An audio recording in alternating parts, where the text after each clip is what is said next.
الحمد لله رب العالمين والصلاة والسلام على أشرف الأنبياء والمرسلين أما بعد فأعوذ بالله من الشيطان الرجيم من همزه ونفخه ونفثه بسم الله الرحمن الرحيم رب اشرح لي صدري ويسر لي أمري واحلل عقدة من لساني يفقه قولي اللهم انفعنا بما علمتنا وعلمنا ما ينفعنا وزدنا علما فبشر عباد الذين يستمعون القول فيتبعون أحسنه أولئك الذين هداهم الله وأولئك هم أولو الألباب أعوذ بالله من الشيطان الرجيم بسم الله الرحمن الرحيم قل هو القادر على أن يبعث عليكم عذابا من فوقكم أو من تحت أرجلكم أو يلبسكم شيعا ويذيق بعضكم بأس بعض. کہہ لیجئے وہ یعنی اللہ القادر قدرت رکھتا ہے اس پر علی اس پر ان یبعث علیکم کہ وہ بھیجے تمہارے اوپر عذابا من فوقکم عذاب تمہارے اوپر سے او من تحت ارجلکم یا پھر تمہارے پاؤں کے نیچے سے او یلبسکم شیعا یا وہ تمہیں خلط ملط کر دے گروہوں میں تمہیں گروہوں کا فرقہ واریت کا شکار کر دے وَيُذِيقَ بَعْضَكُمْ بَأْسَ بَعْض اور چکھائے تم میں سے بعض کو بعض کی لڑائی کا مزہ. انظر کیف نصرف الآیات لعلہم یفقہون دیکھیے اے اللہ کے رسول صلی اللہ علیہ وسلم کیسے ہم پھیر پھیر کر آیتیں بیان کرتے ہیں تاکہ وہ سمجھ جائیں.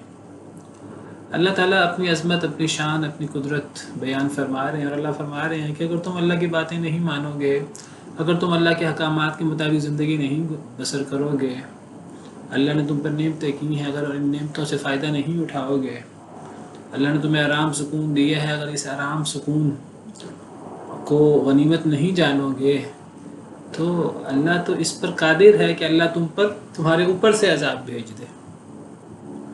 اللہ کو عذاب بھیجنے سے کون روک سکتا ہے؟ تم اللہ کی زمین پر اللہ کی نعمتیں تم اللہ کی مخلوق ہوتے ہوئے اللہ کی مخلوق اللہ کی زمین پر اللہ کی مخلوق اللہ کی نعمتیں استعمال کرتے ہوئے اللہ کی مخلوق اللہ کا مال استعمال کرتے ہوئے اللہ کی ساری نعمتیں استعمال کرتے ہوئے جب تم اللہ کی نافرمانی کرتے ہو تو تم اللہ سے بے خوف کیسے ہو جاتے ہو کہ اللہ تم پر تمہارے اوپر سے عذاب نہ بھیج سکے. اللہ اس پر قدرت رکھتا ہے کہ اللہ تم پر تمہارے اوپر سے عذاب بھیجے. کیسے؟ یعنی اوپر سے پتھروں کی بارش اللہ معاف کرے اوپر سے کوئی طوفان آ جائے کوئی بارش اور سیلاب. سیدنا نوح علیہ السلام کے دور میں سیدنا شعیب علیہ السلام کی قوم پر بادلوں سے آگ برسنا شروع ہو گئی تھی. بادل آیا تو وہ سمجھے کہ سخت گرمی تھی سایہ ہوگا اس سائے کے نیچے گئے تو وہیں سے آگ برسنا شروع ہو گئی. عذاب یوم الظلہ سائے کے دن کا عذاب. قوم ہود پر بادل آئے انہوں نے کہا کہ سخت گرمی ہے یہ بادل تو ہم پر بارش برسائے گا. حضرت ہود علیہ السلام نے فرمایا ریح فیہا عذاب علیم یہ بادل نہیں ہے بارش برسانے والا یہ تو ایسی ہوا ہے جس میں دردناک عذاب ہے. ایسی ہوا چلی پھر 8 راتیں اور 7 دن 8 دن اور 7 راتیں کہ ہر چیز کو تباہ و برباد کر دیے. اللہ قدرت رکھتا ہے اس پر کہ اللہ اوپر سے عذاب بھیجے اللہ نیچے سے عذاب بھیجے. نیچے سے عذاب بھیجے سے کیا مطلب زمین سے عذاب آ جائے زلزلے آ جائیں اللہ معاف کرے زمین پھٹ جائے تم زمین کے اندر انفرادی طور پر اجتماعی طور پر زمین کے اندر دھنس جاؤ اللہ معاف کرے. اور اس قسم کے عذاب اللہ اوپر سے بھی عذاب بھیج سکتا ہے اللہ نیچے سے بھی عذاب بھیج سکتا ہے. ہمارا مسئلہ یہ ہے کہ ہم جب کوئی مشکل آتی ہے تو ہم ڈرتے ہیں. سمندر میں سفر کریں تو اگر کشتی یا جہاز اگر طوفان کا شکار ہو جائے تو اللہ یاد آ جاتا ہے.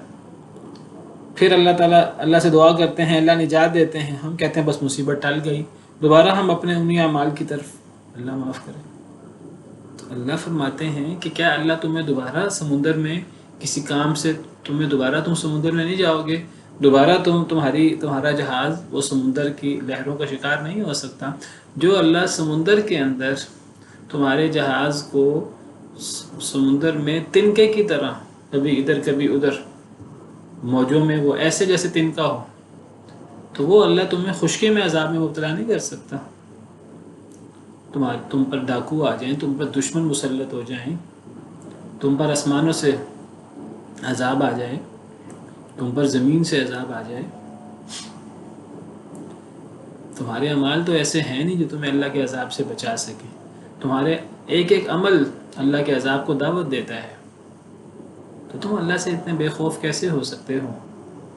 اللہ کی زمین پر اللہ کی مخلوق ہوتے ہوئے اللہ کی نافرمانی کرتے ہو، اللہ سے ڈرتے نہیں۔ افامین اہل القریٰ ان یأتیہم بأسنا بیاتا وہم نائمون، سورہ انفال میں اللہ فرماتے ہیں، سورہ آراف میں، کیا بستیوں والے بے خوف ہو گئے ہیں رات سو رہے ہوں، سوتے سوتے اللہ کے عذاب کا شکار ہو جائیں؟ اوا امین اہل القریٰ ان یأتیہم بأسنا ضحی وہم یلعبون، کیا بستیوں والے بے خوف ہو گئے ہیں کہ ان پر ہمارا عذاب چاشت کے وقت آئے اور وہ کھیل رہے ہوں، تو ان پر اللہ کا عذاب آ جائے چاشت کے وقت؟ کھیل رہے ہوں سے کیا مراد ہے؟ اپنے کاروبار تجارت میں، اپنے جابز میں اور اپنے کاروباری مصروفیات میں مگن ہوں، اسے اللہ نے کھیل سے تعبیر کیا۔ اگر یہ انسان کاروبار اور یہ ان چیزوں میں اللہ کے احکامات کو مد نظر نہ رکھے تو یہ کھیل ہے، سارے کا سارا کھیل اور تماشا۔ تم کھیل رہے ہو، اپنے کاروبار میں مگن ہو، اللہ کا عذاب آ جائے۔ افامنوا مکر اللہ، کیا یہ اللہ کی تدبیر سے بے خوف ہو گئے ہیں؟ فلا یأمن مکر اللہ الا القوم الخاسرون، اللہ کی تدبیر سے، اللہ کی پکڑ سے بے خوف تو صرف نقصان اٹھانے والے ہوتے ہیں۔ تو اللہ کا عذاب اوپر سے آ سکتا ہے، اللہ کا عذاب نیچے سے آ سکتا ہے۔ وَيُذِيقَ بَعْضَكُمْ بَأْسَ بَعْضٍ، اور عذاب کی ایک صورت یہ ہے کہ اللہ ذائقہ چکھائے تم میں سے بعض کو بعض کی لڑائی کا۔ کہنے کو یہ اتنا بڑا عذاب نہیں لگتا، یہ سب سے بڑا عذاب ہے۔ فرقہ وارانہ اختلاف ہو جائیں، آپس کی مخالفتیں ہو جائیں، محبتیں ختم ہو جائیں، بندہ بندے کا دشمن ہو جائے، انسان انسان کے خون کا پیاسا ہو جائے، بھائی بھائی کا دشمن ہو جائے، اللہ تمہیں بعض کی لڑائی کا مزہ چکھائے۔ انظر کیف نصرف الآیات، نبی صلی اللہ علیہ وسلم نے اللہ سے دعا مانگی کہ اے اللہ میری قوم کو پورا عذاب میں مبتلا نہ کرنا کہ پوری قوم ہلاک ہو جائے، جس طرح پہلی قومیں ہلاک ہوتی تھیں۔ اللہ تعالیٰ نے آپ کی دعا قبول فرمائی، لیکن آپ نے یہ دعا بھی کی تھی کہ اللہ تعالیٰ آپس کے اختلاف سے، خانہ جنگی سے بچائے۔ اللہ نے یہ دعا قبول نہیں کی۔ تو آپس میں خانہ جنگی، آپس کا اختلاف، یہ بہت بڑی سزا ہوتی ہے اللہ کی۔ اس سے ہمیں خود ہی بچنے کی کوشش کرنی ہے، اللہ کے احکامات پر عمل کر کے، اللہ کی نافرمانیوں سے بچ کر۔ وَاعْتَصِمُوا بِحَبْلِ اللَّهِ جَمِيعًا وَلَا تَفَرَّقُوا، اللہ کی رسی کو مضبوطی سے تھام کر ہم آپس میں اکٹھے ہو سکتے ہیں، متحد ہو سکتے ہیں۔ متحد ہونے کی اس کے علاوہ اور کوئی صورت نہیں ہے۔ صرف اللہ کی کتاب، اللہ کی رسی واحد چیز ہے جس پر مسلمان اکٹھے ہو سکتے ہیں، ورنہ تو پھر یہ قتل و غارت ہی ہے، اللہ معاف کرے، لڑائیاں ہیں آپس میں۔ انظر کیف نصرف الآیات، دیکھیے اے اللہ کے رسول کیسے ہم کھول کھول کر، پھیر پھیر کر آیتیں بیان کرتے ہیں، لعلہم یفقہون، تاکہ لوگ سمجھ جائیں۔ لیکن انسان اللہ کا نافرمان بڑی ناشکر ہے، وہ پھر نہیں سمجھتا۔ اللہ کو ضرورت نہیں ہے، انسان کی ضرورت ہے۔ اللہ انسان کو انسان کے مسائل کا حل بتاتے ہیں، اپنے عذاب سے ڈراتے ہیں، اپنے غضب سے ڈراتے ہیں، اپنے اوپر ایمان لانے کی دعوت دیتے ہیں، اللہ کے احکامات ماننے کی دعوت دیتے ہیں، جس میں انسان کا فائدہ ہے، اللہ کا فائدہ نہیں ہے۔ اللہ پھر پھر کر آیتیں بیان کرتے ہیں تاکہ ہماری عقل میں کوئی بات آ جائے، تاکہ ہم سمجھ جائیں، لیکن ہم سمجھتے ہی نہیں، اللہ معاف کرے۔ وَكَذَّبَ بِهِ قَوْمُكَ وَهُوَ الْحَقُّ، اور جھٹلایا ہے اس کو آپ کی قوم نے، کس کو؟ اس قرآن کو، آپ کی قوم نے، وَهُوَ الْحَقُّ، حالانکہ یہ حق ہے۔ اس سے سچی کتاب کیا کون سی ہو سکتی ہے؟ اگر اس پر ایمان نہ لائیں تو پھر کس پر ایمان لائیں گے؟ فَبِأَيِّ حَدِيثٍ بَعْدَهُ يُؤْمِنُونَ، اس کے بعد کس پر ایمان لائیں گے؟ اس سے بڑا معجزہ کیا ہو سکتا ہے؟ اس سے بڑی سچی، اس سے بڑی حق بات کیا ہو سکتی ہے؟ اس کو ابھی جھٹلا دیا۔ قل لست علیکم بوکیل، کہہ دیجئے کہ نہیں ہوں میں تمہارے اوپر زور زبردستی کرنے والا۔ وکیل، وکیل کا مطلب حفیظ، نگرانی کرنے والا یعنی میں تم پر زبردستی کرنے والا نہیں ہوں کہ تم سے زبردستی تمہیں کہوں ایمان لاؤ، تمہیں زبردستی کہوں قرآن کو اللہ کی کتاب مانوں، زبردستی تم سے کلمہ پڑھاؤں، یہ نہیں میں کروں گا، مجھے اللہ نے اس کی اجازت نہیں دی۔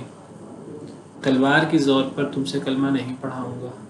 اسلام زور زبردستی کا قائل نہیں ہے، اللہ نے اختیار دیا ہے، اختیار کا مطلب ہی یہ زور زبردستی نہیں ہے۔ اللہ کے اختیار دینے کے بعد کوئی زور زبردستی کرے تو یہ اسلام کا تقاضا تو نہیں ہے، یہ کسی کا ناقص فہم ہو سکتا ہے، وہ اللہ رسول سے بڑھ کر تو خیر خواہ نہیں ہو سکتا۔ زور زبردستی، میں زور زبردستی کرنے والا نہیں ہوں، میرا کام تو دعوت دینا ہے، میں دعوت دیتا ہوں، کوئی نہ مانے اس کا قصور ہے، وہ خود نمٹے گا، کوئی مان لے اس کا فائدہ ہے۔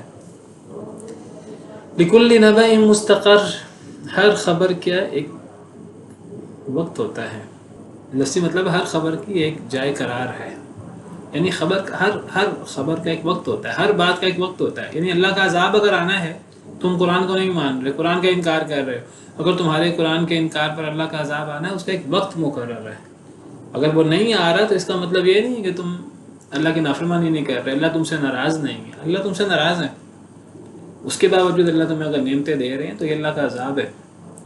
تم کہتے ہو اللہ کا عذاب کیوں نہیں آ رہا؟ اگر ہم غلط ہیں تو اللہ کا عذاب اس لیے نہیں آ رہا کہ اللہ کے عذاب کا ایک وقت مقرر ہے، اللہ نے وقت مقرر کر رکھا ہے، اللہ نے بتایا نہیں ہے انسانوں کو، اس میں اللہ کی اپنی حکمتیں ہیں، لیکن اس کا ایک وقت ہے۔ ابھی اگر ڈھیل ملی ہوئی ہے اس کا مطلب یہ نہیں ہے کہ اب عذاب آنا ہی نہیں، وہ آئے گا اور آ کر رہے گا۔ وَسَوْفَ تَعْلَمُونَ، ان قریب تم جان لو گے۔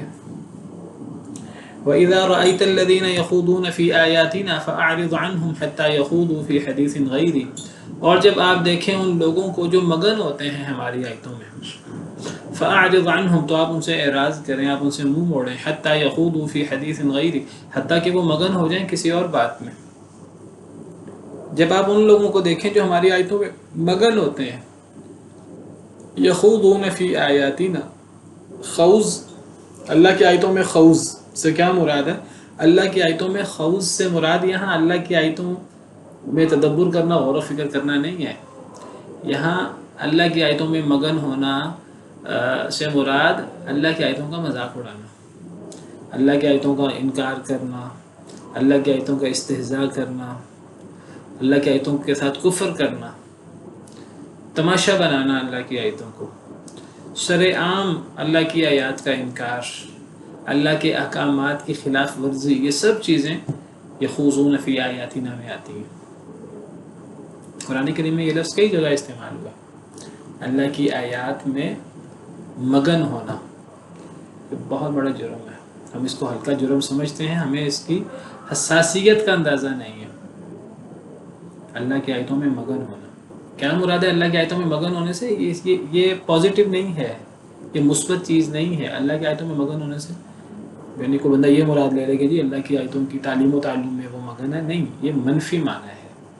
الخوض فی آیات اللہ بہت بڑا جرم ہے، بہت بڑا جرم ہے، جہنم میں لے جانے والے بڑے بڑے اعمال میں سے ایک عمل اللہ کی آیات میں منفی طریقے سے مگن ہونا۔ ایک مشہور آیت ہم اکثر پیش کرتے ہیں نماز پڑھنے کے بارے میں کہ جہنمی سوال کریں گے آپس میں، ما سلککم فی سقر، تمہیں جہنم میں کیا چیز لائی؟ تو مشہور آیات ہیں، تو جہنم میں جانے کا کیا باعث ہے؟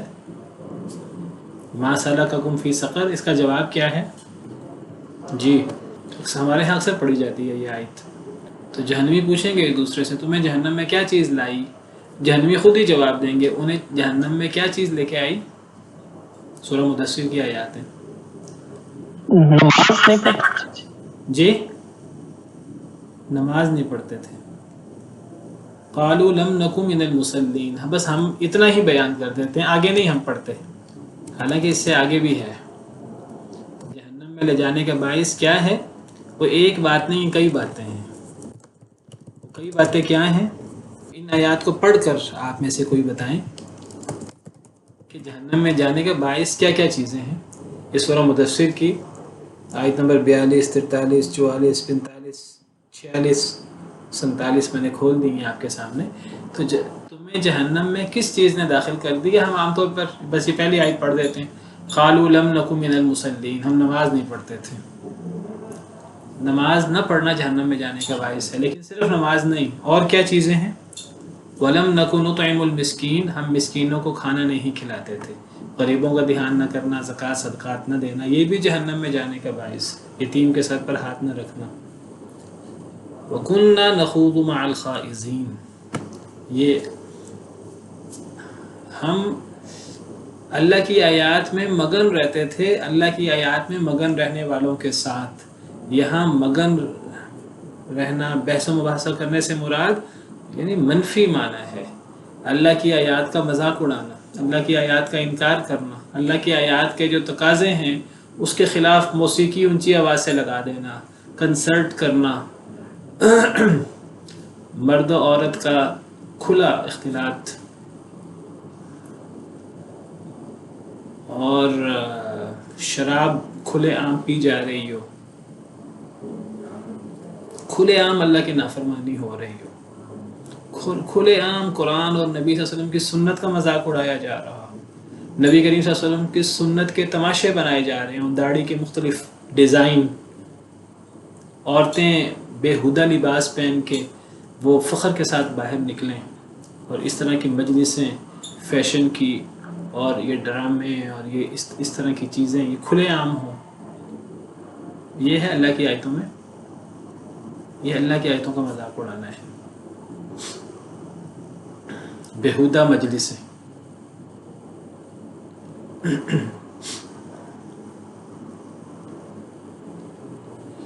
جہنم میں جانے کی وجوہات میں سے ایک وجہ وَكُنَّا نَخُوضُ مَعَ الْخَائِضِينَ، ہم اللہ کی آیات میں مگن رہنے والوں کے ساتھ مگن رہتے تھے. اور پھر چوتھی بات ہے وَكُنَّا نُكَذِّبُ بِيَوْمِ الدِّينِ، ہم قیامت کے دن کو جھٹلاتے تھے. یہ ایک ایک وجہ اپنی جگہ پر جہنم میں جانے کا باعث ہے. اسی طرح اللہ تعالیٰ سورہ طور کے اندر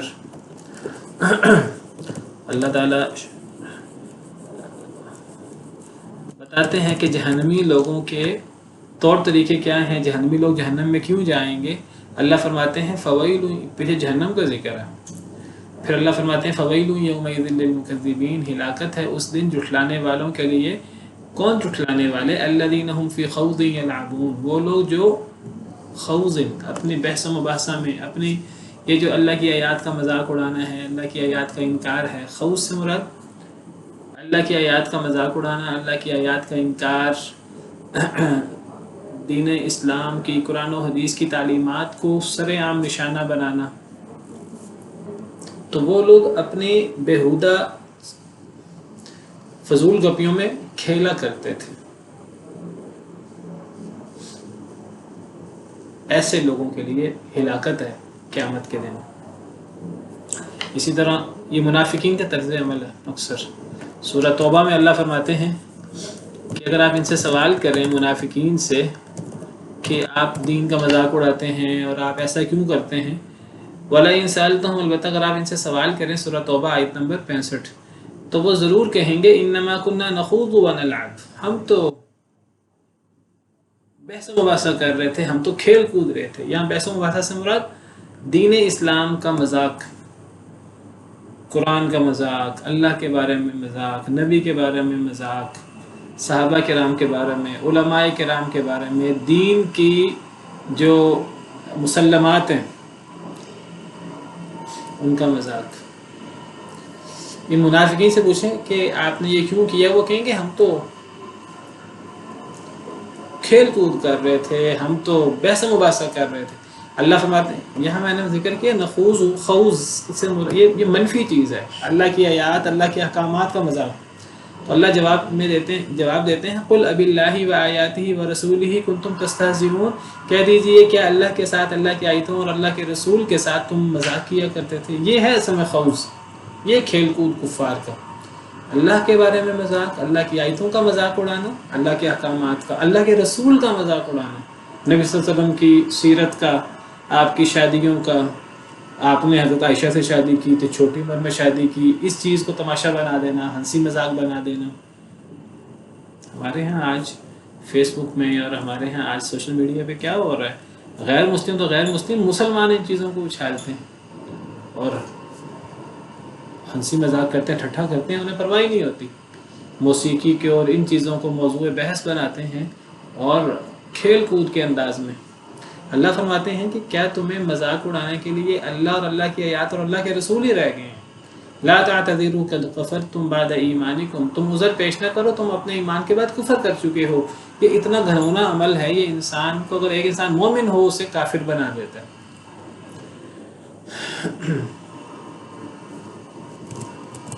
اسی کے بارے میں یہاں بات ہو رہی ہے۔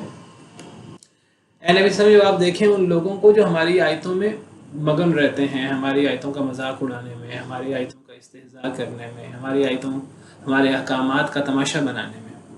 اگر آپ دیکھیں ایسے لوگوں کو، اس زمانے میں صرف کفار یہ کام کرتے تھے، مدینہ منورہ میں پھر منافقین نے بھی یہ کام شروع کر دیا۔ آج اللہ معاف کرے اپنے آپ کو مسلمان کہلانے والے بھی یہ کام کرتے ہوئے انہیں شرم محسوس نہیں ہوتی۔ مسلمانوں کے میوزک کنسرٹ ہوتے ہیں، مسلمانوں کے ہاں ایسے پروگرام ہوتے ہیں جس میں کھلے عام اللہ رسول کے احکامات کی دھجیاں اڑائی جاتی ہیں۔ اے نبی صلی اللہ علیہ وسلم، جب آپ دیکھیں ان لوگوں کو جو ہماری آیتوں میں مگن ہیں، ہماری آیتوں کا مذاق اڑا رہے ہیں، ہمارے احکامات کا مذاق اڑا رہے ہیں سر عام، تو کیا کریں آپ؟ فَأَعْرِضْ عَنْهُمْ، آپ ان سے منہ موڑ لیں، حَتَّى يَخُوضُوا فِي حَدِيثٍ غَيْرِهِ، حتیٰ کہ وہ کسی اور بات میں مگن ہو جائیں۔ اللہ کی آیتوں کا مذاق اڑانا اور اللہ کی آیتوں کو ٹھٹھا بنانے کی بجائے وہ کوئی اور اپنی فضول گپیوں میں مگن ہو جائیں، کسی اور بات میں مگن ہو جائیں، تو پھر تو ٹھیک ہے۔ اگر وہ اللہ کی آیتوں کا مذاق اڑا رہے ہیں، اللہ کی آیتوں میں مگن ہیں، تو پھر آپ کو ایسے لوگوں سے منہ موڑنا ہوگا، ایسے لوگوں کے ساتھ بیٹھنا نہیں ہوگا۔ یعنی اگر ایک بندہ کسی ایسی مجلس میں شریک ہو جائے جس مجلس میں اللہ کی آیات کا مذاق اڑایا جا رہا ہے، تو اللہ کی آیات کا مذاق، احادیث کا مذاق، اللہ اور رسول کے احکامات کا ٹھٹھا مذاق، یعنی اللہ رسول نے منع کیا ہے مرد عورت کے اختلاط سے۔ اگر سر عام مرد عورت کا اختلاط ہو رہا ہے، چاہے وہ زنا اور بے حیائی نہیں ہو رہی، لیکن اگر کھلے عام جو ہے وہ مرد عورت کا اختلاط ہے، یہ بھی اللہ کی آیتوں کے اندر خوض ہے۔ کھلے عام اگر میوزک کنسرٹ ہو رہا ہے، یہ بھی خوض فی آیات اللہ ہے۔ اگر کھلے عام شراب کی مجلسیں اور نشے کی مجلسیں، اور یہ ہمارے ہاں اللہ معاف کرے آج تو یہ فیشن بن گیا ہے، یونیورسٹیوں کے اندر کیا ہوتا ہے، اور ہمارے ہاں ٹک ٹاکر اور پتہ نہیں کیا کیا چیزیں اب آ گئی ہیں، اللہ معاف کرے۔ جب آپ دیکھیں ان لوگوں کو جو ہماری آیتوں میں مگن ہوتے ہیں، تو آپ ان سے اعراض کریں حتیٰ کہ وہ کسی اور چیز میں مگن ہو جائیں، کسی ایسی بات میں مگن ہو جائیں جس میں اللہ رسول کے احکامات کا مذاق نہیں ہے، پھر تو آپ ان میں بیٹھ سکتے ہیں، ورنہ آپ بیٹھ بھی نہیں سکتے۔ کیا سبق ملا؟ اگر ایک انسان خود گناہ نہیں کر رہا، ایک گناہ کی مجلس میں خاموش بیٹھا ہے، تو وہ ایک گناہ کی مجلس میں بیٹھ بھی نہیں سکتا۔ اگر وہ اس مجلس میں بیٹھا رہا، چاہے وہ خود موسیقی نہیں بجا رہا، چاہے وہ خود اس نے ایک بندہ بیہودہ ایسے مردوں عورتوں کی مجلس میں شریک ہے جنہوں نے کپڑے واہیات پہنے، اس نے خود واہیات کپڑے نہیں پہنے، ننگے لباس ہیں، ٹائٹ لباس ہیں، کوئی بندہ کوئی عورت ایسی مجلس میں چلی گئی، اس کا خود لباس برا نہیں، اس کو ایسے مجلس میں نہیں جانا، وہاں سے اٹھ جانا ہے، حتیٰ کہ وہ اللہ رسول کے احکامات کے مذاق سے ہٹ کر کسی اور چیز میں لگ جائے۔ وَإِمَّا يُنْسِيَنَّكَ الشَّيْطَانُ، اور اگر بھلا دے آپ کو شیطان، فَلَا تَقْعُدْ بَعْدَ الذِّكْرَىٰ، تو آپ نہ بیٹھیں یاد آنے کے بعد، مع القوم الظالمین، ظالم قوم کے ساتھ۔ یعنی ایک ہی صورت میں آپ وہاں بیٹھ سکتے ہیں کہ اگر آپ کو تو بھول جائے. آپ اپنے خیالوں میں اتنے مگن ہیں، آپ کو نہیں پتا کہ میرے ارد گرد کیا دین کا تماشا بن رہا ہے، تو ایک الگ بات ہے. لیکن اگر دین کا تماشا بن رہا ہے اور آپ کو پتہ ہے، آپ کو یاد ہے، آپ محسوس کر رہے ہیں دین کا تماشا بن رہا ہے، آپ پھر وہاں بیٹھ نہیں سکتے، آپ کو وہاں سے اٹھنا پڑے گا.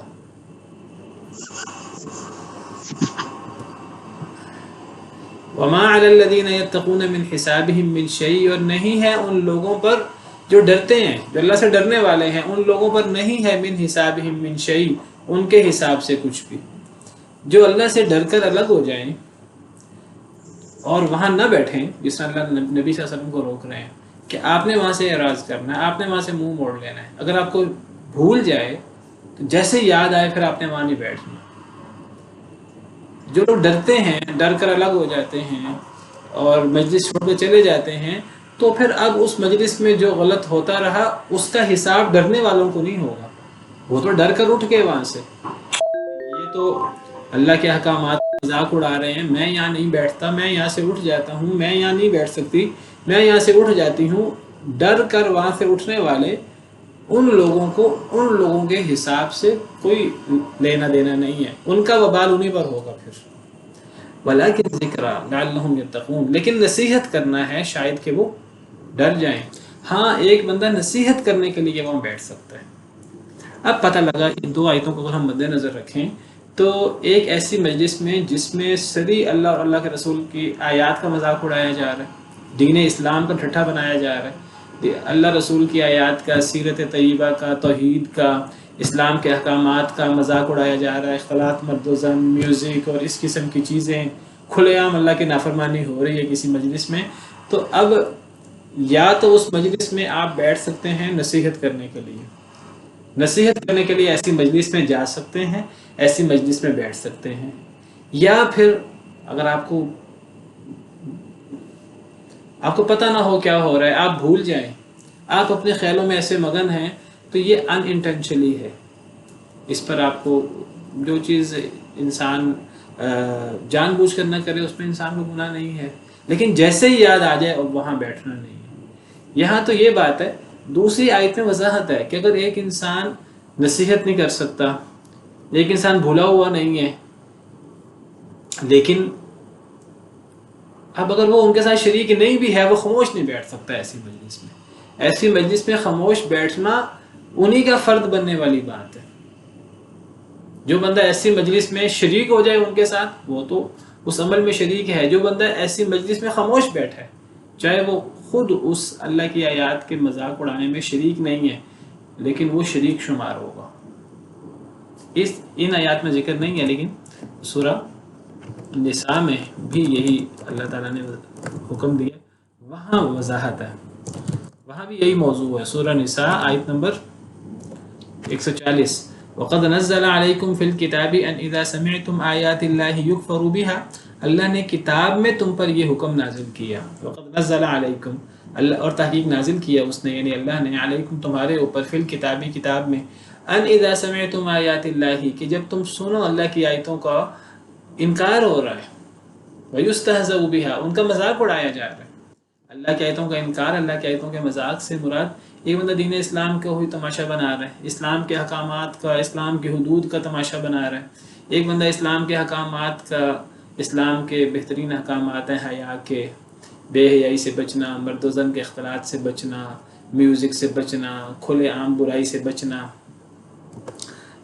تو اسلام کے احکامات کا، اللہ کی آیتوں کا انکار ہو رہا ہے، اللہ کی آیات کا مذاق اڑایا جا رہا ہے.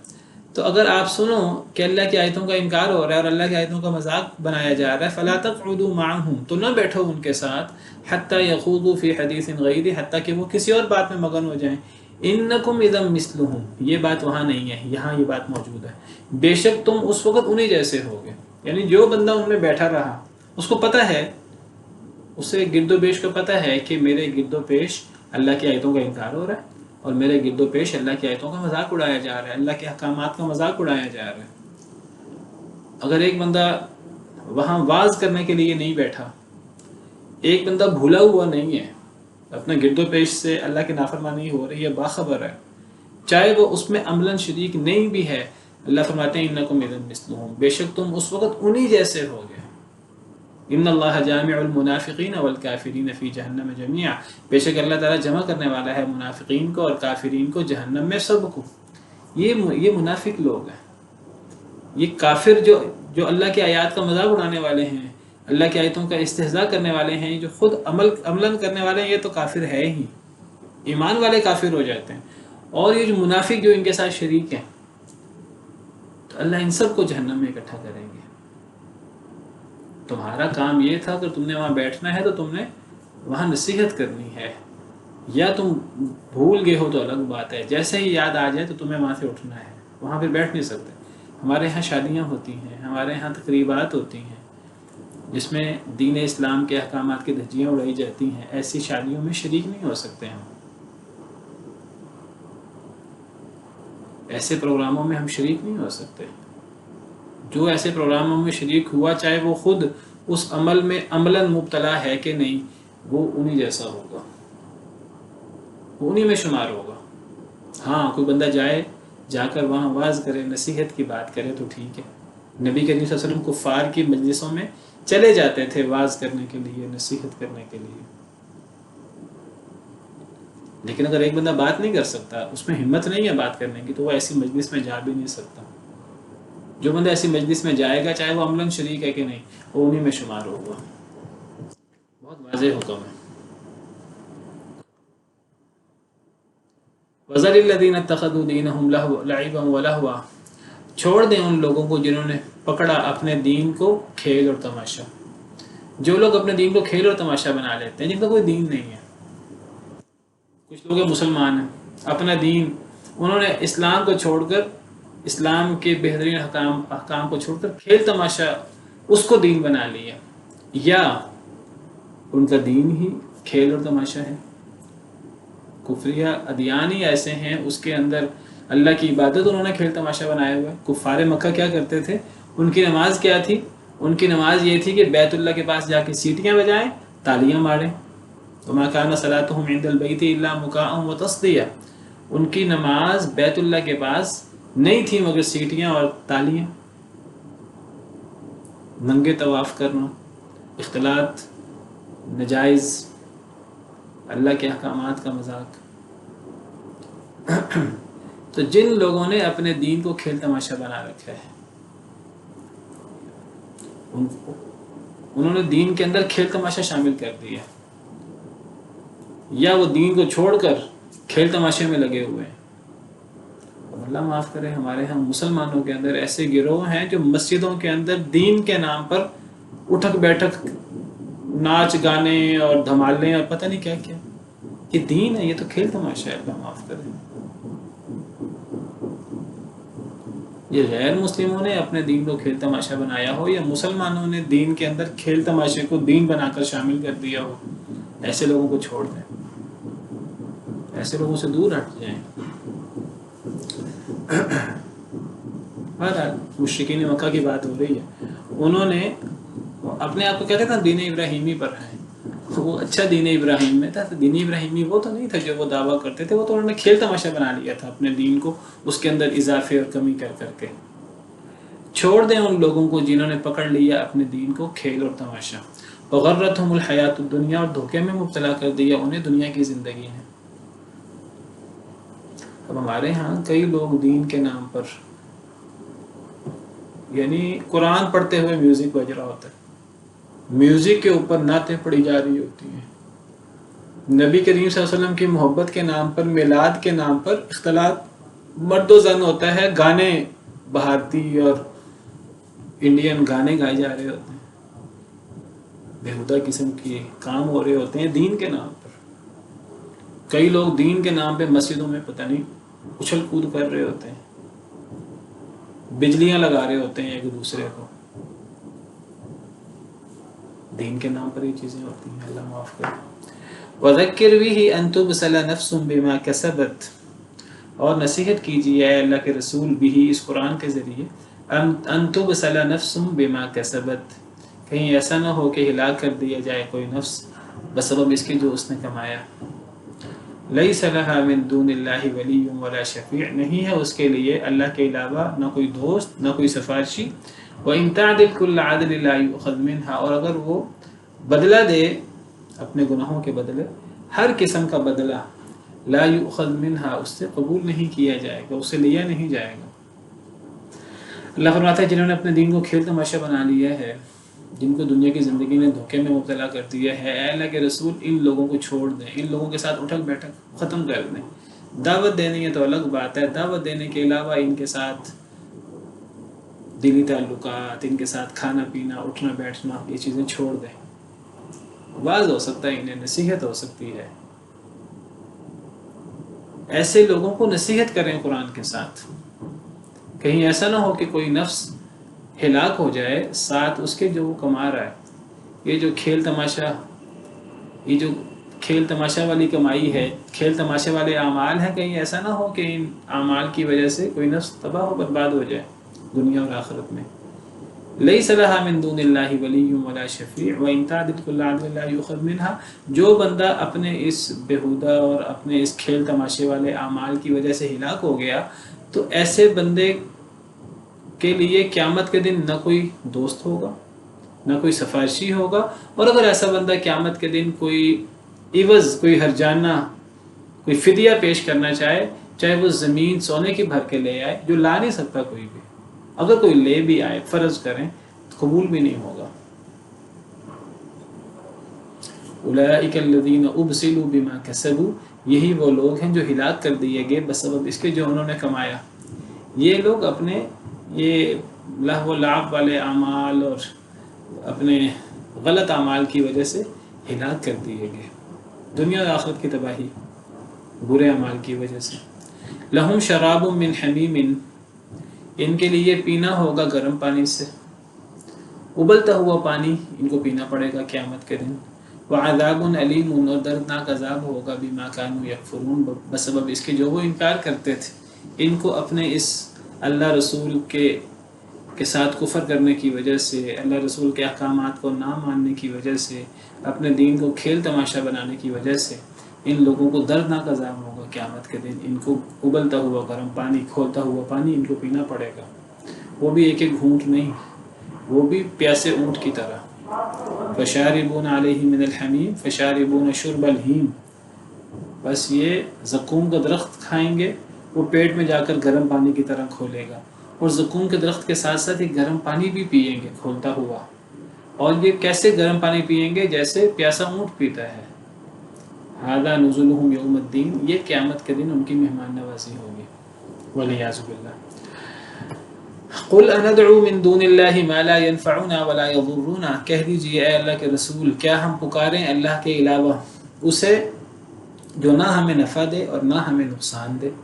کیا ہم اللہ کے علاوہ ایسے معبودوں کو پکاریں جو ہمارے نفع نقصان کے مالک نہیں ہیں؟ یہ لات منات عزا، یہ جو دنیا کے معبود لوگوں نے بنا رکھے ہیں، ذرہ برابر اختیار نہیں رکھتے، کوئی نفع نقصان کا اختیار نہیں رکھتے۔ اللہ کے علاوہ کون ہے جو نفع نقصان دے سکے؟ کوئی نبی ولی بھی نفع نقصان نہیں دے سکتا۔ کیا ہم پکاریں اللہ کے علاوہ انہیں جو نہ ہمیں نفع دے نہ ہمیں نقصان دے؟ وَنُرَدُّ عَلَىٰ أَعْقَابِنَا، اور ہم پھیر دیے جائیں اپنے قدموں پر، بعد اذ ہدانا اللہ، اس کے بعد کہ اللہ نے ہمیں ہدایت دے دی، ہمیں اللہ نے ہدایت دے دی اسلام کی، اب اسلام چھوڑ کر ہم دوبارہ اپنے قدموں پر پلٹ کر دوبارہ تمہارے کفری یا شرکی یا اعمال میں مبتلا ہو جائیں۔ کالذی، اس کی مثال اس شخص کی مثال ہے، کہہ دیجئے کیا ہم پکاریں اللہ کے علاوہ اسے جو نہ ہمیں نفع دے سکتا ہے جو نہ ہمیں نقصان دے سکتا ہے، اور کیا ہم پھیر دیے جائیں اپنی ایڑیوں پر، اعقابنا، اپنی ایڑیوں پر ہم پھیر دیے جائیں، بعد اذ ہدانا اللہ، اس کے بعد کہ اللہ نے ہمیں ہدایت دے دی، ہم اسلام لانے کے بعد دوبارہ اپنی ایڑیوں پر پلٹ کر دوبارہ کافر ہو جائیں۔ اصل میں جب ایمان والے ایمان لاتے ہیں تو کفار کیا کرتے ہیں؟ کفار کی کوشش ہوتی ہے کفر کے اماموں کی دوبارہ یہ ہمارے دین کی طرف پلٹ آئیں۔ تو اللہ تعالیٰ کہتے ہیں نبی صلی اللہ علیہ وسلم سے، نبی آپ اعلان کریں کیا ہم تمہاری طرح باطل معبودوں کو پکاریں جو نہ ہمیں نفع دیں نہ ہمیں نقصان دیں؟ کیا ہم تمہاری طرح، اللہ نے ہمیں ہدایت دے دی ہے، کیا ہم ہدایت کو چھوڑ کر دوبارہ اپنے قدموں پر پلٹ کر دوبارہ تمہارے جیسے اعمال شروع کر دیں؟ کلذی، اس کی مثال اس شخص کی طرح ہے، استہوتہ الشیاطین فی الارض، پھسلا لیا ہو اسے شیطانوں نے زمین میں. یعنی کافر مشرک کی مثال کیسی ہے؟ تم چاہتے ہو ہم دوبارہ کافر مشرک بن جائیں، ہم ہدایت کے بعد، اسلام لانے کے بعد دوبارہ ہم مرتد ہو جائیں.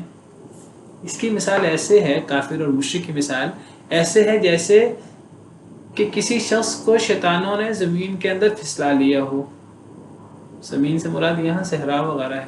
صحرا کے اندر کچھ لوگ ہوں اور شیطانوں نے انہیں پھسلا لیا ہو، رستہ بھلا دیا ہو. حیران، اب وہ بندہ حیران و پریشان ہے، اسے سمجھ نہیں آ رہی سیدھا رستہ کیا ہے. لہو اصحاب یدعونہ الی الہدی ائتنا، اس کے ساتھی ہیں جو اسے ہدایت کی طرف بلاتے ہیں کہ آ جا ہمارے پاس. اسے آوازیں بھی آ رہی ہیں کہ ادھر آ جاؤ، یہ ہدایت کا رستہ ہے، یہ سیدھا رستہ ہے. وہ اپنے ساتھیوں کی بات کی طرف تو توجہ نہیں کرتا، وہ اپنے کفر و شرک کے اندر ہی ٹامک ٹوئیاں مار رہے ہیں. شیطان کھیل رہے ہیں اس کے ساتھ، شیطان اسے پھسلا رہے ہیں، اور وہ شیطان کے پھسلاوے میں آ کر اپنے خیر خواہ ساتھی جو اسے ہدایت کی طرف بلاتے ہیں، وہ ان کی آوازوں پر بھی کان نہیں دھر رہا. یہ مثال ہے مشرک کی، کافر کی. وہاں سے اللہ کے نبی اور علماء وہ اسے ہدایت، اسے راہ حق کی طرف بلاتے ہیں، وہ ان کی بات نہیں سنتا. وہ حیران و پریشان ہے، جیسے کوئی بندہ صحرا کے اندر حیران و پریشان ہو، شیطانوں نے اسے سیدھے رستے سے بھٹکا دیا ہو. اب وہ شیطانوں کے پیچھے لگ کر حیران و پریشان ہوں، میں کہاں جاؤں. اس کے ساتھی اسے بلاتے بھی ہوں ہدایت کی طرف کہ آ جا ہمارے پاس، اس کو ان کی آواز ہی نہیں آ رہی، یا وہ اب پریشان ہے میں ان کی طرف جاؤں نہ جاؤں. شیطانوں کے پیچھے لگ کر وہ اپنے رستے کو بھول بیٹھا ہے، رستے سے بھٹک گیا ہے. اب ایسے شخص کو کون ہدایت دے؟ قل ان ہدی اللہ هو الہدی، کہہ دیجئے بے شک اللہ کی ہدایت وہی اصل ہدایت ہے. وَأُمِرْنَا لِنُسْلِمَ لِرَبِّ الْعَالَمِينَ، اور ہمیں حکم دیا گیا ہے کہ ہم جھک جائیں، سر تسلیم خم کر لیں رب العالمین کے لیے. ہمیں حکم دیا گیا ہے ہم اللہ رب العالمین کے سامنے جھک جائیں، اللہ کے احکامات کے سامنے سر جھکا دیں. اسی میں خیر ہے. اللہ رسول کے احکامات کے سامنے سمعنا و اطعنا کہنا، اس سے بڑی بھلائی کیا ہو سکتی ہے؟ اگر کسی کو شک و شبہ ہے، سمجھ نہیں آ رہی ایک بندے کو، دلائل ادھر بھی ہیں ادھر بھی ہے، بھئی اگر تجھے نہیں سمجھ آ رہی تو کتاب و سنت کے سامنے سر جھکا دو. کتاب و سنت اللہ رسول کے احکامات ہیں نا، اللہ کے احکامات ہیں، نبی کریم صلی اللہ علیہ وسلم اپنی طرف سے بات نہیں کرتے. تو اگر کسی کو سمجھ نہیں آ رہی، کوئی بندہ شبہات کا شکار ہو رہا ہے، تو کیا اس کا حل ہے کہ اللہ رب العالمین کے احکامات کے سامنے انسان سمعنا و اطعنا کرے. اللہ کے حکم آ جائے، نبی کا حکم آ جائے انسان کے، میرا سر جھکا ہے، اس میں خیر ہے. وَأَنْ أَقِيمُوا الصَّلَاةَ وَاتَّقُوهُ، یہ کہ نماز قائم کرو اور زکوٰۃ، اور اللہ سے ڈر جاؤ. نماز اور تقوی کتنے اہم اعمال ہیں. وَهُوَ الَّذِي إِلَيْهِ تُحْشَرُونَ، اور وہ ذات ہے یعنی اللہ، الیہ تحشرون، جس کی طرف تم اکٹھے کیے جاؤ گے. اگر تم نے اپنی اصلاح کر لی تو ٹھیک ہے، نہیں اپنی اصلاح کرو گے تو اللہ کی طرف اکٹھے تو ہونا ہے. پھر قیامت کے دن تمہیں کیا جواب دو گے؟ وَهُوَ الَّذِي خَلَقَ السَّمَاوَاتِ وَالْأَرْضَ بِالْحَقِّ، وہ ذات ہے جس نے پیدا کیا آسمانوں کو اور زمین کو حق کے ساتھ. اللہ نے آسمان اور زمین کو حق کے ساتھ یعنی با مقصد پیدا کیا ہے، بے مقصد پیدا نہیں کیا، فضول میں پیدا نہیں کیا. وَيَوْمَ يَقُولُ كُن فَيَكُونُ، اور اس دن یعنی قیامت کے دن وہ کہے گا کن ہو جا، فیکون تو وہ ہو جائے گا. لوگ کہتے ہیں قیامت کیسے ہوگی، لوگ کہتے ہیں کہ قیامت کے بعد دوبارہ زندگی کیسے ہوگی، یہ کیسے ہوگا، وہ کیسے ہوگا. اللہ فرماتے ہیں اللہ کے لیے کیا مشکل ہے، اللہ کن کہیں گے ہر چیز ہو جائیں گی. اعمال کا وزن کیسے ہوگا، پل صراط کیسے ہوگا، فلاں چیز کیسے ہوگی، فلاں چیز کیسے ہوگی. اللہ کے لیے کیا مشکل ہے، اللہ کن کہیں گے وہ چیز ہو جائے گی. یہ مرنے کے بعد کی زندگی جس کو مشرکین مکہ نے اتنا بڑا مسئلہ بنایا ہوا ہے کہ جی جب ہم مٹی ہو جائیں گے، جب ہماری ہڈیاں بھی بوسیدہ ہو جائیں گی، ہم کیسے زندہ ہوں گے. پھر اللہ کن کہیں گے، کن کہنے سے اللہ کا معاملہ تو یہ ہے، انما امرنا لشیء اذا اردناه ان نقول له کن فیکون. ہمارا معاملہ تو یہ ہے کہ جب ہم کسی شے کا ارادہ کرتے ہیں، ہم کن کہتے ہیں، وہ چیز ہو جاتی ہے. اللہ کے لیے کوئی چیز کیا مشکل ہے. یعنی اللہ کو تم نے اتنا ہلکا سمجھ رکھا ہے، اللہ ایک کام ہی نہ کر سکے، تو پھر اللہ خالق ارض و سما کیسے ہو، پھر اللہ علی کل شیء قدیر کیسے ہوا؟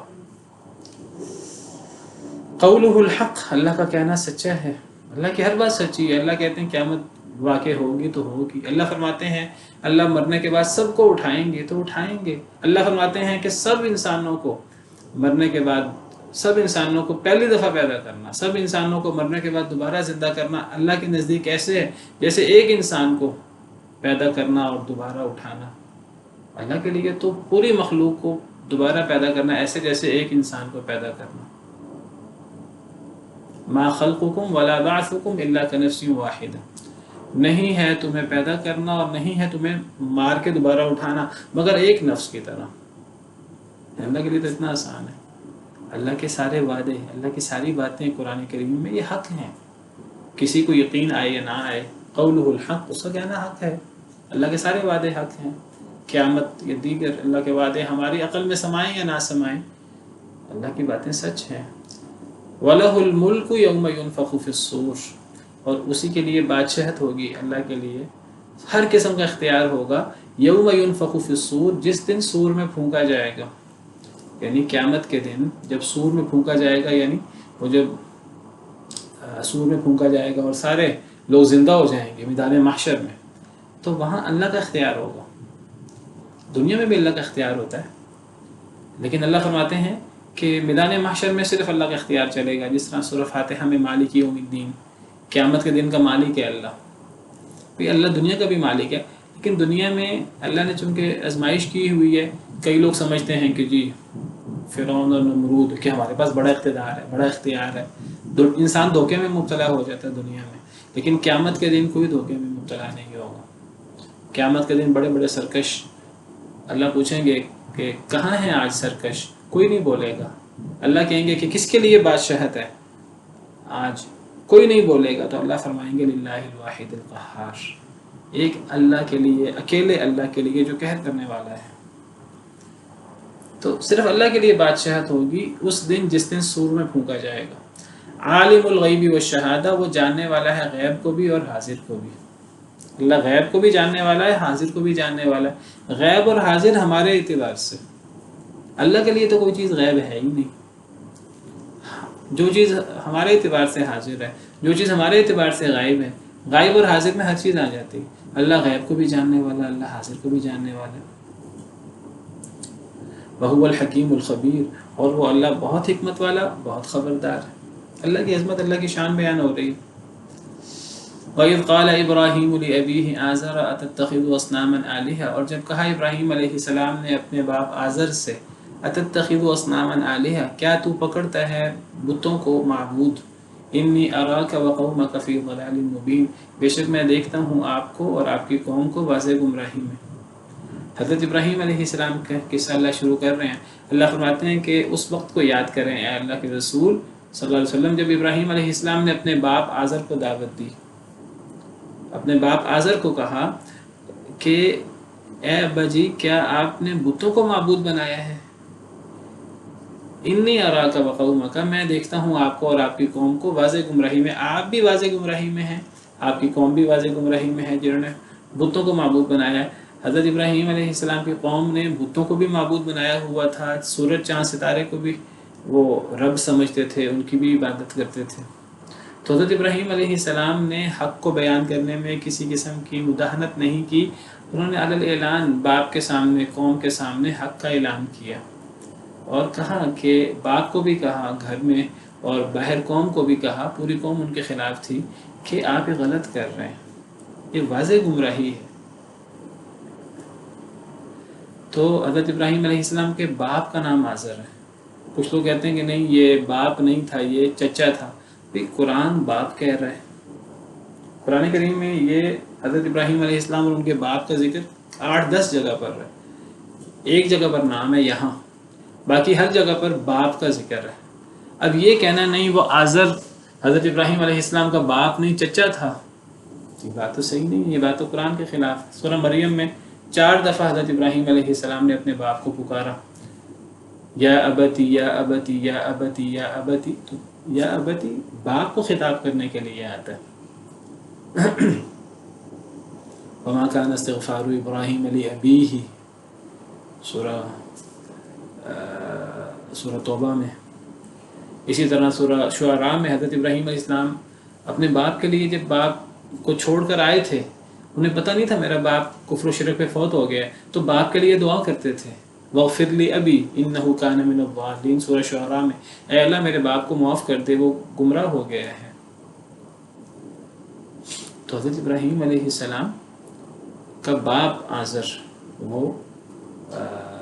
مشرک تھا، بتوں کی عبادت کرتا تھا. تو حضرت ابراہیم علیہ السلام اپنے باپ کو اور اپنی قوم کو نصیحت کرتے ہوئے کہتے ہیں کہ بتوں کو معبود پکڑنا یہ تو واضح گمراہی ہے. تو نبی کا باپ یا نبی کی اولاد گمراہ ہو سکتی ہے. حضرت ابراہیم کا باپ، حضرت نوح کا بیٹا، یہ قرآن سے ثابت ہے. اللہ قرآن میں فرماتے ہیں اللہ زندہ سے مردہ کو نکالتا ہے، مردہ کو زندہ سے نکالتا ہے. اس کی ایک تفسیر بھی یہی ہے. ایک تو تفسیر یہ ہے کہ دانے سے سبزی یا گٹھلی سے پھل اور پھل سے گٹھلی، اور ایک تفسیر یہ بھی ہے زندہ سے مردہ یعنی مومن کے گھر کافر اور کافر کے گھر مومن. نبی کے گھر بھی کافر پیدا ہو سکتا ہے. حضرت نوح، حضرت لوط کی بیویاں کافر تھیں، حضرت نوح کا بیٹا کافر تھا، اور کافر کے گھر بھی نبی پیدا ہو سکتا ہے، مومن پیدا ہو سکتا ہے. حضرت ابراہیم کا باپ کافر تھا اور یہ حضرت ابراہیم کے باپ کا نام ہے. یہ کہنا نہیں یہ باپ نہیں تھا چچا تھا، یہ قرآن کے خلاف ہے. یہ بات ٹھیک ہے کہ چچا کو بھی کئی دفعہ باپ کہہ دیا جاتا ہے، لیکن اس کے لیے دلیل چاہیے، کوئی کرینہ چاہیے. وَكَذَلِكَ نُرِي إِبْرَاهِيمَ مَلَكُوتَ السَّمَاوَاتِ وَالْأَرْضِ وَلِيَكُونَ مِنَ الْمُوقِنِينَ. اسی طرح ہم دکھاتے تھے ابراہیم علیہ السلام کو آسمان و زمین کی ملکوت، وَلِيَكُونَ مِنَ الْمُوقِنِينَ، اور تاکہ وہ ہو جائے یقین کرنے والوں میں سے. اللہ تعالیٰ کہتے ہیں ہم نے اسی طرح ابراہیم علیہ السلام کو آسمان و زمین کی ملکوت دکھائی. ملکوت سے مراد اللہ کی بڑی بڑی نشانیاں. اللہ اپنے نبیوں کو بڑی بڑی نشانیاں دکھاتے ہیں. جس طرح اللہ تعالیٰ نے نبی کریم صلی اللہ علیہ وسلم کو معراج کروایا، سیدنا ابراہیم علیہ السلام کو اللہ نے بڑی بڑی نشانیاں دکھائیں. ان نشانیوں میں وہ نشانیاں بھی ہیں جن کا آگے ذکر آ رہا ہے کہ پہلے ستارے کو دیکھا، قوم والے ستارے کو رب سمجھتے تھے، اس کی تردید کی. پھر چاند کو دیکھا، اس کی تردید کی. پھر سورج کو دیکھا، اس کی تردید کی. اور پھر آخر میں کہا کہ میں سورج اور چاند اور ستارے کو کیسے رب مان سکتا ہوں، یہ تو غروب ہو جاتے ہیں، یہ تو ڈوب جاتے ہیں. رب تو وہ ہے جو ہمیشہ برقرار رہے، جو ہر وقت ہماری دعائیں سن سکے، ہر وقت ہماری حاجتیں سن سکے، ہر وقت ہماری ضرورت پوری کر سکے. تو یہ ملکوت بھی ہیں، اور دیگر اللہ نے بڑی بڑی نشانیاں بھی دکھائی ہیں. اللہ اپنے نبیوں کو بڑی بڑی نشانیاں دکھاتے ہیں، کیونکہ نبی نے اپنی قوم کے سامنے، نبی پوری قوم کے سامنے اکیلا ہوتا ہے، پوری قوم کے اعتراضات ہوتے ہیں، تو نبی کا ایمان اور یقین بہت مضبوط ہونا چاہیے. تو اللہ تعالیٰ نبی کو پھر اپنی خاص نشانیاں دکھاتے ہیں. تو حضرت ابراہیم علیہ السلام کو اللہ نے بڑی بڑی زمین و آسمان کی نشانیاں دکھائیں تاکہ ان کا یقین بڑھ جائے. جن میں سے ایک نشانی یہ بھی تھی کہ حضرت ابراہیم علیہ السلام نے اللہ تعالیٰ سے کہا اے اللہ مجھے دکھائیے کہ آپ مردوں کو کیسے زندہ کرتے ہیں. 30 پارے میں ذکر ہے. تو اللہ نے فرمایا اے ابراہیم کیا ایمان نہیں ہے اللہ کی قدرت پر؟ حضرت ابراہیم علیہ السلام کہنے لگے اے اللہ ایمان تو ہے، میں اطمینان قلب میں چاہتا ہوں مزید اطمینان قلب ہو جائے. تو اللہ نے پھر نشانی دکھائی کہ 4 پرندے لیں، انہیں اپنے سے مانوس کریں، پھر ان کو ذبح کریں، پھر ان کے جسم کی ان کی بوٹیاں کریں، پھر ان کے بوٹیوں کو خلط ملط کریں، پھر وہ خلط ملط ملغوبہ وہ 4 پہاڑوں کی چوٹیوں پر رکھیں، پھر انہیں پکاریں. جس طرح آپ زندگی میں آپ نے مانوس کیا تھا، آپ انہیں پکارتے تھے، وہ آپ کی پکار پر آ جاتے تھے. جانور پرندے وہ انسان کے ساتھ اس طرح کر کے سیکھ جاتے ہیں. تو حضرت ابراہیم علیہ السلام نے انہیں پکارا تو وہ ان کے گوشت جو مکس تھے تو وہ دوبارہ پرندے بن کر وہ اڑتے ہوئے حضرت ابراہیم علیہ السلام کے پاس آئے. اللہ نے اپنی قدرت دکھائی. اللہ نبیوں کو ایسی قدرتیں دکھاتے ہیں تاکہ نبیوں کا ایمان اور یقین بڑھ جائے. اس کے بعد آگے وہ ذکر ہے ستارے کا، چاند کا اور سورج کا. تو چلیں بہرحال اس کو اسی پر بس کرتے ہیں آیت نمبر 75 پہ. تو ہمارا یہ سلیبس ٹائم مکمل ہو گیا، سلیبس تو مکمل نہیں ہو سکا. انشاءاللہ اگلے سمیسٹر میں آپ یہیں سے ہی آگے پڑھیں گے بشرطِ زندگی. اگر میں پڑھا سکا تو میں یا کوئی اور استاد آپ کو پڑھائیں گے آگے. تو یہیں تک آپ کا انشاءاللہ پیپر ہوگا. تو اللہ تعالی ہمیں قرآن کریم کے ساتھ تعلق رکھنے کی، وہ ہم کلاس کی صورت میں پڑھ رہے ہوں یا اس کے علاوہ، اور اب رمضان آ رہا ہے، ہمیں اللہ تعالیٰ قرآن کریم کو پڑھنے کی، سمجھنے کی، اس پر عمل کرنے کی، اور پھر خاص طور پہ اس کو آگے پہنچانے کی توفیق عطا فرمائے. جی عامر صاحب. شیخ محترم پوچھنا، ایک تو یہ چیز پوچھنی تھی کہ یہ جو سلیبس ہوگا ہمارے ایگزام کا، یہ کمپلیٹ کتنے لیکچر ہیں یا کچھ مخصوص لیکچر ہوں گے؟ وہ میں بتا دیتا ہوں انشاءاللہ. دوسرا شیخ محترم، جو آپ نے یہود، جو یہ ورڈ نحود جو ہم نے پڑھا ہے، جس کے یعنی کہ اللہ تعالیٰ کی آیات کا مذاق اڑانا ہے شیخ محترم، اسپیشلی یعنی کہ جو ہمارا کمبائن ہاؤس. جی جی شیخ محترم، جس طرح میں یعنی کہ ایک بات کر رہا تھا، تو جیسے ہمارا کمبائنڈ فیملی سسٹم ہے، جی اس کے اندر جو بے پردگی ہوتی ہے، کچھ ہمارے خاص رشتے ہیں جن سے پردہ ہونا لازمی ہے، تو اس صورت میں بندہ کیا کرے؟ میں آپ سے عرض کروں، دیکھیے ایک چیز ہے کہ ایک بندے سے اللہ کی نافرمانی ہو جائے اور بندہ جو ہے نا وہ ڈر رہا ہو اللہ تعالیٰ سے، اے اللہ معاف کر دے، غلطی ہو گئی ہے، یہ اللہ کی آیات میں خوض نہیں ہوتا. اللہ کی آیات میں خوض کیا ہے کہ ایک انسان سر عام اللہ کی نافرمانی کر رہا ہے، اس کو سمجھایا جاتا ہے، پرواہ نہیں کرتا، آگے سے دلیلیں دیتا ہے الٹی سیدھی، مذاق اڑاتا ہے اللہ کے احکامات کا. یہ مذاق اڑانے کے معنی میں نے اس لیے جو مثالیں ساری دی ہیں، یہ جو میوزک کنسرٹس ہوتے ہیں، یہ جو اختلاط مرد و زن کی محفلیں ہوتی ہیں، شادی بیاہ پر ہمارے ہاں جو ناچ گانا، اور یہ جو یونیورسٹیوں میں ہمارے ہاں یہ جو پروگرام ہوتے ہیں، یہ جو ڈرامے، فلمیں، اور یہ جو کھلے عام اللہ کے نبی صلی اللہ علیہ وسلم کی نافرمانی، شرابیں پی جانا کھلے عام، اللہ رسول کے احکامات کا مذاق، اسلام کی سزاؤں کا مذاق، اور یہ چیزیں خوض فی آیات اللہ میں آتی ہیں. ایک بندے سے اللہ کی نافرمانی ہو جائے، وہ بندہ جو ہے وہ پریشان ہے اس پر، یہ انشاءاللہ خوض میں نہیں آئے گا. تو لیکن گھروں کے اندر بے پردگی چل رہی ہے اور کھلے عام چل رہی ہے، اور اس پہ کوئی بندہ دعوت بھی دیتا ہے، اگلے لوگ ہنسی مذاق اڑاتے ہوئے اس کو، وہ زیادہ ہیں، وہ اس کا رد کرتے ہیں اور ٹھٹھے لگاتے ہیں اور مذاق کرتے ہیں، یہ اللہ کی نافرمانی نہیں ہے، نافرمانی ہے تو عذاب لے آؤ، پھر یہ خوض بن جائے گا. خوض کیا ہے؟ جی شیخ آیات میں، اللہ کی آیات میں خوض، وہ جو سورہ نساء کی آیت پڑھی تھی نا میں نے، وہ اصل میں خوض کی، جی شیخ وضاحت بھی کر رہی ہے. وَقَدْ نَزَّلَ عَلَيْكُمْ فِي الْكِتَابِ أَنْ إِذَا سَمِعْتُمْ آيَاتِ اللَّهِ يُكْفَرُ بِهَا وَيُسْتَهْزَأُ بِهَا. اللہ کی آیات کا انکار اور اللہ کی آیات کا مذاق. تو مذاق میں کیا چیزیں آتی ہیں آپ سمجھ گئے ہوں گے. میں نے جو آیات پیش جی ان آیات میں جو چیز منافقین نے کیا، سورہ توبہ میں جو ذکر ہے، تو انہوں نے کوئی ایسا مذاق اڑایا صحابہ کرام کے. دیکھیں علماء کا مذاق اڑانا یہ خوض فی آیات اللہ میں آتا ہے. یہ ہمارے ہاں چیز بہت عام ہے. منافقین صحابہ کرام کا مذاق اڑاتے تھے، یہ کھانے پینے میں بڑے پیٹو ہیں، یہ صدقے لینے آ جاتے ہیں، یہ جنگ میں پیچھے رہ جاتے ہیں، اس قسم کی باتیں کی تھی منافقین نے. تو اس کو خوض کہا گیا. علماء کا مذاق اڑانا، دینداروں کا مذاق اڑانا. اب آج کل لوگ کیا کرتے ہیں، یہ یعنی جو سیکولر قسم کے لوگ ہیں، کہ دیکھیں جی ان کو جنتوں کی، ان کو حوروں کی پڑی ہوتی ہے. یہ مذاق ہے اللہ کی آیات کا. ایک چیز کا اللہ نے ہمیں، اگر آپ اس کو جو بھی کہہ لیں، اللہ نے ہمارے اندر رغبت پیدا کی ہے اس کی، جنت کی نعمتیں، اس کو مذاق کا نشانہ بنانا، یہ خوض فی آیات اللہ میں آئے گا. جی جزاک اللہ خیر. چلیں جی، بشرط زندگی انشاءاللہ پھر ملاقات ہوگی. سبحان ربک رب العزت عما یصفون وسلام علی المرسلین والحمد للہ رب العالمین.